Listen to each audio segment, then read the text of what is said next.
ఇప్పుడు మనకి ఎన్ని తీర్పులు చెప్పుకున్నాం? ఒకటి న్యాయసింహాసన తీర్పు గురించి మాట్లాడుకున్నాం. రెండవది అన్యజనుల తీర్పు గురించి మనం మాట్లాడుకున్నాం. మూడవది ఇశ్రాయేలీయుల తీర్పు. ఈ తీర్పు ఎప్పుడు జరుగుతుంది? ఇప్పుడు 7 ఏండ్ల మహాశ్రమ కాలానికి తర్వాత 1000 సంవత్సరాల పరిపాలనకి ముందు జరుగుతుంది. అయితే ఈ తీర్పు ఎక్కడ జరుగుతుంది అని అంటే దైవ గ్రంథంలో యెహెజ్కేలు గ్రంథము 20వ అధ్యాయము 35, 36 వచనాలు మనం ఒకసారి చూసుకుంటే, జనములున్న అరణ్యములోనికి మిమ్మును రప్పించి అక్కడ ముఖాముఖిగా మీతో వ్యాజ్యమాడేదును. 36వ వచనం కూడా చదువుకుందాం. ఐగుప్తీయుల దేశపు అరణ్యములో నేను మీ పితరులతో వ్యాజ్యమాడినట్లు మీతోను కూడా వ్యాజ్యమాడెదను. ఇదే ప్రభువైన యెహోవా వాక్కు. ఇక్కడ చూడండి, ఈ యొక్క తీర్పు ఎక్కడ జరుగుతుందంటే, ఎప్పుడు జరుగుతుంది అంటే 7 ఏండ్ల మహాశ్రమ కాలం తర్వాత 1000 ఏండ్ల పరిపాలనకు ముందు జరుగుతుంది. తీర్పు స్థలము అరణ్యములో అని రాయబడి ఉంది. అరణ్యంలో రాయబడి ఉన్న తర్వాత ఇక్కడ ఏమంటే ముఖాముఖిగా దేవుడి మీద వ్యాజ్యమాడేదును. తీర్పు తీరుస్తాడు ముఖాముఖిగా, డైరెక్టర్గా, ప్రత్యక్షంగా దేవుడు వాళ్ళకి తీర్పు అనేది తీరుస్తాడు. అయితే ఇక్కడ ఏంటి, ఐగుప్తు దేశపు అరణ్యంలో నేను మీ పితరులతో వ్యాజ్యమాడినట్లు అని రాయబడింది 36వ వచనంలో. అంటే ఆయన ధర్మశాస్త్రాన్ని ఎక్కడైతే వాళ్ళకి ఇచ్చాడో అదే సీనాయి పర్వతం మీద వీళ్ళకి, సీనాయి కొండ మీద వీళ్ళకి తీర్పు అనేది జరుగుతుంది. ఎక్కడండి? సీనాయి కొండ మీద, సీనాయి పర్వతం మీద యెహోవా దేవుడు వారికి ధర్మశాస్త్రాన్ని ఇచ్చాడు అరణ్యములో. అదే అరణ్యములో, అదే సీనాయి కొండ దగ్గర వీళ్ళకి ఇశ్రాయేల్ తీర్పు అనేది జరుగుతుంది. ఈ రకముగా అనేక మంది యూదులు తీర్పు తీర్చబడి 1000 ఏండ్ల పరిపాలనలో కొంతమంది యూదులు కూడా వెళ్తారు. అప్పుడు కూడా ప్రభువుని తిరస్కరించిన వారు ఎవరైతే ఉన్నారో 38వ వచనం చదవండి ఒకసారి. మరియు నా మీద తిరుగుబడి వారిని, దోషము చేయవారిని మీలో ఉండకుండా ప్రత్యేకించెదను.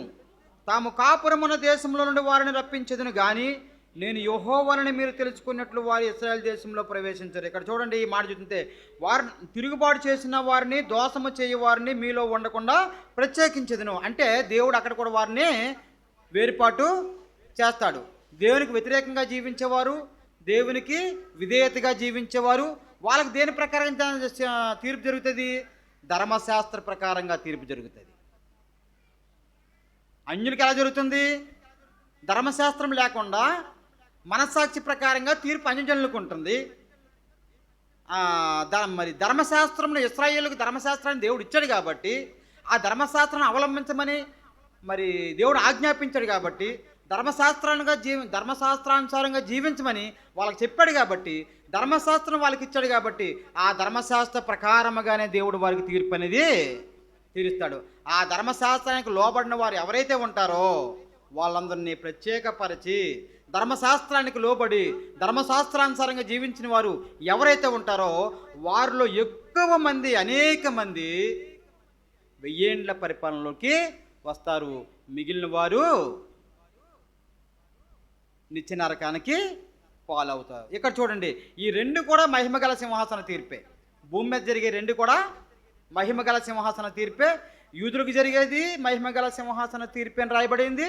అన్యజనులకు జరిగేది కూడా మహిమగల సింహాసనం తీర్పే. ఇప్పుడు మనం ఎన్ని తీర్పులు చెప్పుకున్నాం? ఒకటి మరి విశ్వాసుల తీర్పు చెప్పుకున్నాం, అన్యజనుల తీర్పు మనం మాట్లాడుకున్నాం. మూడవది ఇశ్రాయేల్ తీర్పు మనము చెప్పుకున్నాం. విశ్వాసుల తీర్పులో అందరూ కూడా దేవుని రాజ్యంలో వాళ్ళందరూ కూడా ఉంటారు. అన్యజనాంగం తీర్పులో కొంతమంది వాళ్ళకి ధర్మశాస్త్రంతో పని లేకుండా మనస్సాక్షి ప్రకారంగా దేవుడు తీర్పిస్తాడు. మనస్సాక్షిని బట్టి వాళ్ళకి తీర్పునిస్తాడు. అనేక మంది 1000 సంవత్సరాల పరిపాలనలోనికి వస్తారు. అదేవిధంగా ధర్మశాస్త్రానుసారంగా జీవించినటువంటి యూదులు, ఇశ్రాయేలు అందరూ కూడా మరి 1000 ఏండ్ల పరిపాలనలోకి వస్తారు. ధర్మశాస్త్రాన్ని వ్యతిరేకించిన వారందరూ కూడా మరి నిత్య నరకానికి వాళ్ళు పాలవుతారు. 7 సంవత్సరాలు అయిపోయింది కదా. ఆ తర్వాత ఏం జరుగుతుందంటే, ఇక్కడ చూడండి, దేవదూతల తీర్పు. ఏ తీర్పు అండి? దేవదూతల తీర్పు ఎప్పుడు జరుగుతుంది చెప్పండి? 1000 ఏండ్ల పరిపాలన తర్వాత. ఎప్పుడమ్మా? వెయ్యేండ్ల పరిపాలన తర్వాత. చూడండి, ఒకటి మధ్యాకాశంలో తీర్పు, రెండవది భూమి మీద అన్యజనుల తీర్పు, ఇశ్రాయేలు తీర్పు. 7 సంవత్సరాలు అయిపోయిన తర్వాత వెయ్యేండ్ల పరిపాలన ఉందని మనం చెప్పుకుంటున్నాం కదా. ఈ యొక్క తీర్పులు మరి వెయ్యేండ్ల పరిపాలనకు ముందు ఈ తీర్పులు ఎందుకు ఉన్నాయంటే వెయ్యేండ్ల పరిపాలనలోకి రావడం కోసం. ఎంతమంది అయితే వస్తున్నారో ఉన్నందరూ నరకానికి వెళ్ళిపోతారు.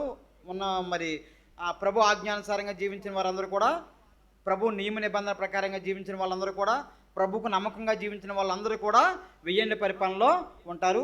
వాళ్ళని వేరు చేయడం కోసం వెయ్యేండ్ల పరిపాలనకు ముందు అన్యజనుల తీర్పు, ఇశ్రాయేలు తీర్పు, తర్వాత న్యాయసింహాసనం తీర్పు అనేది మరి విశ్వాసుల తీర్పు కూడా జరుగుతుంది. వీళ్ళు ఇందులోంచి కొంతమంది అనేక మంది వెయ్యేండ్ల పరిపాలనలోకి వస్తారు. ఆ వెయ్యేండ్ల పరిపాలనలో ఈ 1000 సంవత్సరాలు దేవుడు పరిపాలిస్తాడు. ఆ 1000 సంవత్సరాలు కూడా మనం క్రీస్తు ప్రభుతో పాటు ఉంటాం. ఆ వెయ్యేండ్ల పరిపాలన ఎలా ఉంటుందో ఒక మాట చెప్పనండి. అంటే ఇది వెయ్యేండ్ల పరిపాలన చెప్పడం చాలా ఉంది, అవంతా చెప్పను. కానీ వెయ్యేండ్ల పరిపాలన ఎలా ఉంటుందో తెలుసా? పాము మింగుసు ఒకే దగ్గర ఉంటాయి. చంటి పిల్లవాడు పుట్ట మీద కూర్చొని పాముతో ఆటలాడుకుంటాడట. అపాయం అనేది లేదు, క్రూరత్వం అనేది లేదు, నష్టం అనేది లేదు, అపాయం అనేది లేదు. ఎందుకు లేదు? ఈ 1000 సంవత్సరాలు కూడా సాతానుని బంధించి సాతానుని 1000 సంవత్సరాలు అగాధములో ఉంచేస్తాడు దేవుడు. అంటే ఇప్పుడు సాతానుడు, వాయుమండలాధికారి అయినటువంటి సాతానుడు మన మధ్యన ఉన్నాడు కాబట్టి మనం కీడు చేస్తున్నాం. ఆ సాతానుని దేవుడు బంధించేస్తాడు. సాతాను అనుచరులు కూడా ముట్టలేని గోతులోని అతన్ని బంధించేస్తాడు. బంధించిన తర్వాత 1000 సంవత్సరాల పరిపాలన సాగుతుంది. ఆ 1000 సంవత్సరాల పరిపాలనలో నువ్వు నేను మనందరం కూడా ఉంటాం. దేవునికి స్తోత్రం. ఎందుకంటే 1000 సంవత్సరాలు మరణం ఉండదండి అండి. అక్కడ ఒక మనిషి 1000 సంవత్సరాలు బతుకుతాడు. ఎన్ని సంవత్సరాలు అండి? 1000 సంవత్సరాలు. నీ ఫోన్ ఏదైనా నాకు నేల పడిపోయింది అనుకో, రోడ్డు మీద నీ ఫోన్ పడిపోయింది అనుకోండి, మళ్ళా నువ్వు వచ్చి తీసుకునేంత వరకు ఆ ఫోన్ అక్కడే ఉంటుంది. ఎందుకంటే నేను దారంటే పోయినా ఆ ఫోన్ నాది కాదు కదా, నేను తీసుకుని. ఎందుకంటే చెడు అనేది నాలోనే లేదు. కాబట్టి అప్పట్లో 1000 ఏళ్ల పరిపాలనలో ఈ పాము కాటు వేయాలనే ఆలోచన దానికి రాదు అసలు. ఒకవేళ కాటు వేసినా దానికి విషం ఉండదు. ఒకవేళ విషం ఉన్నా అది మనిషిలోనే పని చేయదు.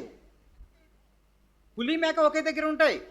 అయ్యో ఇది నాకు ఆహారం అనే సంగతి పులికిది ఆ జ్ఞానం దానికి ఉండదు. ఎందుకంటే ఆ సాతానుడు అనేవాడు, అపవాది అనేవాడు భూమి మీద ఉంటాయి కదా, అపకారం చేయడానికి వాడిని బంధించేస్తారు. కాబట్టి అంటే ఒకసారి ఆలోచించండి, ఆ పరిపాలన ఎలాగ ఉంటుందో, ఎంత సౌభాగ్యంగా ఉంటుందో చూడండి, ఎంత ఆనందకరంగా ఉంటుందో చూడండి.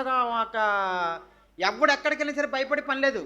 మా అబ్బాయి క్యాంప్ వెళ్ళాడు, మరి ఏమో రోజులు బాగోలేదు కదా అనే పదం మన ఒకటంటే రాదు. ఎందుకంటే అప్పుడు క్రీస్తు పరిపాలనలో ఉంటాం. క్రీస్తే రాజుగా పరిపాలిస్తాడు.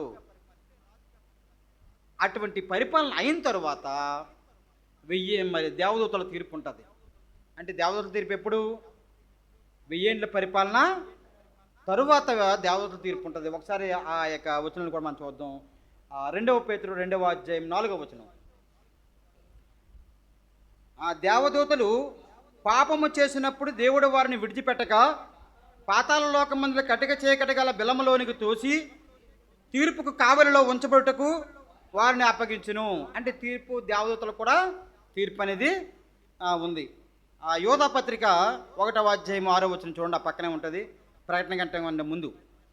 మరియు తమ ప్రధానత్వమును నిలుపుకొనక తమ నివాస స్థలమును విడిచిన దేవదూతలను మహాదినమున జరుగు తీర్పు వరకు కటిక చీకట్లో నిత్యపాశములతో ఆయన బంధించి భద్రము చేసిన. దీన్ని బట్టి ఏం కనబడుతుంది మనకి? దేవదూతలకు తీర్పు అనేది ఉంది అనే విషయం మనకి అర్థమవుతుంది. మహా గొప్ప ఆశ్చర్యం ఏంటో తెలుసా? గొప్ప భాగ్యము దేవుడు మనకిచ్చాడండి. ఆ భాగ్యం ఏంటో తెలుసా? దేవదూతలకి దేవుడు తీర్పు తీర్చినప్పుడట ఆ యొక్క దేవునితో పాటు కూడా మనం కూడా తీర్పులో ఉంటామట. మనం కూడా తీర్పు తీరుస్తామట. అంటే దేవుడు జడ్జిమెంట్గా ఉంటే కో జడ్జిమెంట్లుగా మనం ఉంటాం అన్నమాట. అక్కడ ఎంత భాగ్యం అండి. ఇక్కడ చూడండి, అదే విషయాన్ని అక్కడ రాయబడింది. 1 కొరింథీ 6వ అధ్యాయం 3వ వచనం. మొదటి మాట, మనము దేవదూతలకు తీర్పు తీర్చుదమని ఎరుగరా. అంటే దేవదూతలకు తీర్పు తీర్చినప్పుడు మనము కూడా ఆ తీర్పులో ఉంటాము. మనము దేవదూతలకు తీర్పు తీర్చే భాగ్యాన్ని దేవుడు మనకిచ్చాడు. ఎవరికి?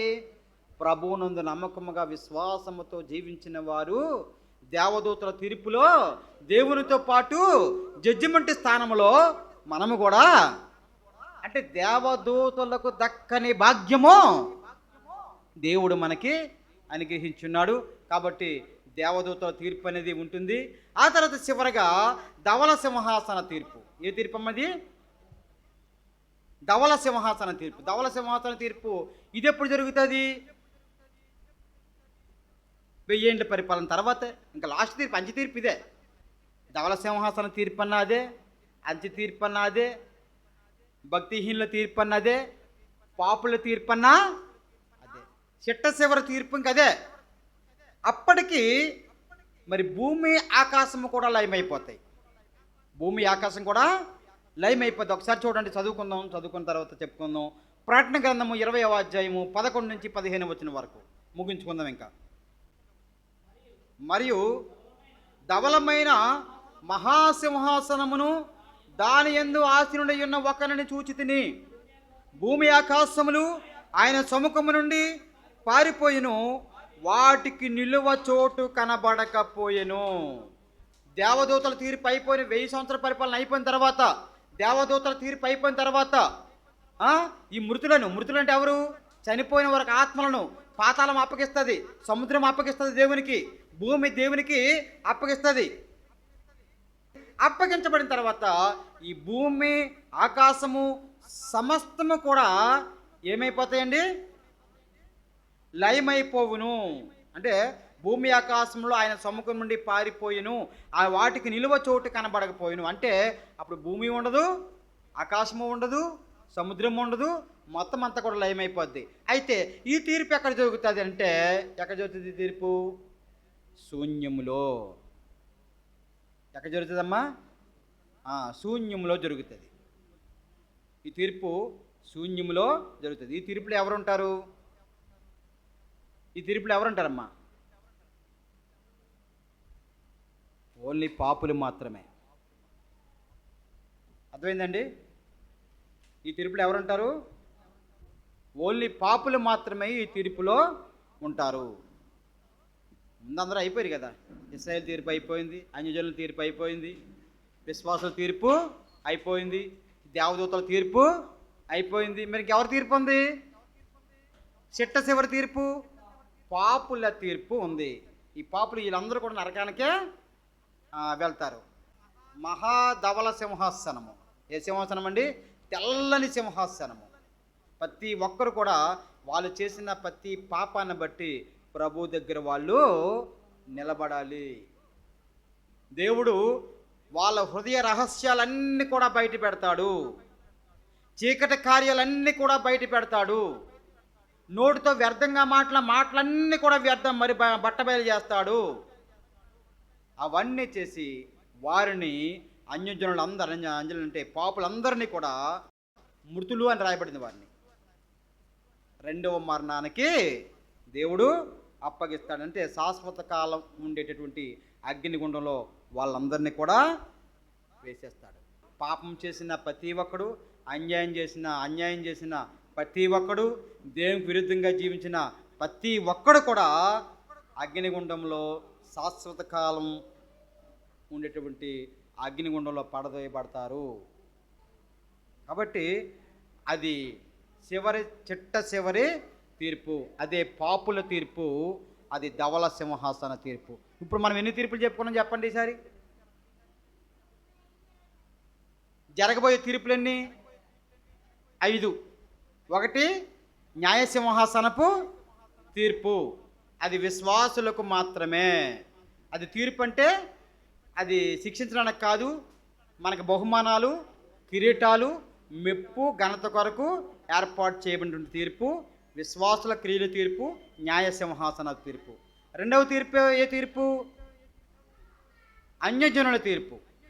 అంటే అన్యజనులు విశ్వాసులకు, యూదులకు చేసిన మేలుని బట్టి, కీడుని బట్టి వాళ్ళకు తీర్పు దేవుడు తీరుస్తాడు. మేలు చేసిన వారందరూ కూడా మనస్సాక్షిని బట్టి వాళ్ళకి తీర్పు తీర్చి 1000 ఏళ్ల పరిపాలనలోకి వాళ్ళు వస్తారు. ఇంకా మూడవది ఇశ్రాయేలుల తీర్పు. వాళ్ళ దేవుడు ప్రతి ఒక్కరిని తన చేతి కర్ర కింద దాటించి, అంటే ప్రతి ఒక్కరిని ముఖాముఖిగా పరిశీలన చేసి అందులో ధర్మశాస్త్రానుసారంగా జీవించిన వారందరినీ కూడా మరి 1000 ఏండ్ల పరిపాలనలో దేవుడు ఉంచుతాడు. మరి ధర్మశాస్త్రానికి విరుద్ధంగా జీవించిన వారందరూ కూడా నరకానికి వాళ్ళు కూడా పాలు అవుతారు అని రాయబడింది. అది ఇశ్రాయేలు తీర్పు. తర్వాత 4వ తీర్పు దేవదూతల తీర్పు. ఆ దేవదూతలు కూడా తీర్పు తీరుస్తాడు. తన ప్రధానత్వాన్ని కోల్పోయిన దేవదూతలు చాలామంది ఉన్నారు. అపవాదికి సపోర్టెడ్గా ఉన్నటువంటి దేవదూతలు చాలామంది ఉన్నారు. వాళ్ళందరూ కూడా నరకంలో వేయబడతారు. అప్పుడే ఈ ఘట్ట సర్పము సాతాను అనేవాడు, క్రూరముఖము అంత్యక్రీస్తు అనేవాడు, అబద్ధ ప్రవక్త అపవాది అనేవాడు కూడా అగ్నిగుండంలో పడవేయబడతారు. ఆ పడవేయబడిన తర్వాత ఈ భూమి ఆకాశం కూడా లయమైపోద్ది, సముద్రం కూడా లయమైపోద్ది.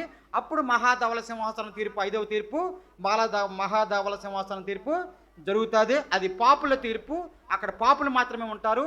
మరి వాళ్ళ యొక్క పుట్టిన దగ్గర నుంచి సత్యంత వరకు దేహముతో చేసిన ప్రతి రహస్యాలు కూడా, ఆడు చీకట్లో చేసిన రహస్యాలు, మరి హృదయ రహస్యాలు, తర్వాత వ్యర్థమైన మాటలు అన్నీ కూడా ప్రతీది కూడా స్క్రీన్లో దేవుడు చూపించేసి, ఇదిరా నువ్వు చేసిన పని అని చెప్పేసి వాడు చేసిన పని వాడికే చూపించి వాడికి శిక్ష విధిస్తాడు. వారి నరకంలో శాశ్వత కాలం ఉండేటటువంటి అగ్నిగుండంలో వారిని పడదోసేస్తాడు. తర్వాత 5వ తీర్పు అది కూడా అయిపోద్ది. ఆ తర్వాత మరి నూతన సృష్టి జరుగుతుంది. కొత్త ఆకాశము కొత్త భూమి జరుగుతుంది అని రాయబడింది. ఆ తర్వాత మళ్ళీ కొత్త ఆకాశంలో కొత్త భూమిలో మరి ఎవరెవరు ఉంటారో, దేవుని కృపలో ఎవరెవరు ఉంటారో, కొత్త ఆకాశము కొత్త భూమి అనేటువంటిది మళ్ళీ సృష్టి ఆరంభం ఎలా ఉంటుంది అనేది మనకైతే తెలియదు. కానీ ఈ 5 తీర్పులు మనకు ఉన్నాయి. అందుకే ప్రభు చెప్తున్న మాట ఏంటంటే, నీ ఇష్టానుసారంగా నువ్వు జీవించు, నీ కోరిక చెప్పిన నువ్వు జీవించు, కానీ తీర్పు ఉన్నదన్న సంగతి నీవు మర్చిపోవద్దు అని దేవగ్రంథం మనకి హెచ్చరిస్తూ చెబుతుంది.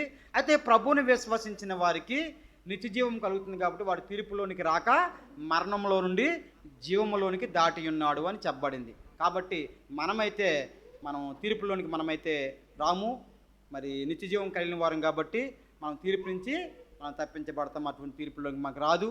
కాబట్టి ఎప్పటికైనా మనం ఇంకా దేవుని ఆజ్ఞానుసారంగా పరిశుద్ధంగా నమ్మకముగా జీవించలేకపోతే ఇప్పటికైనా మనము మారు మనసు పొంది మనం జీవించాలని, అటు విశ్వాసంలోను పరిశుద్ధతలోను దేవుని ఆజ్ఞ ప్రకారంగా జీవించి కిరీటాలు మహిమలు మనం పొందుకోవాలని తెలియజేస్తూ అవకాశం ఇచ్చిన అధ్యక్షుల వారికి మరి వందనాలు తెలియజేస్తూ నేను మాటలు ముగిస్తూ ఉన్నాను.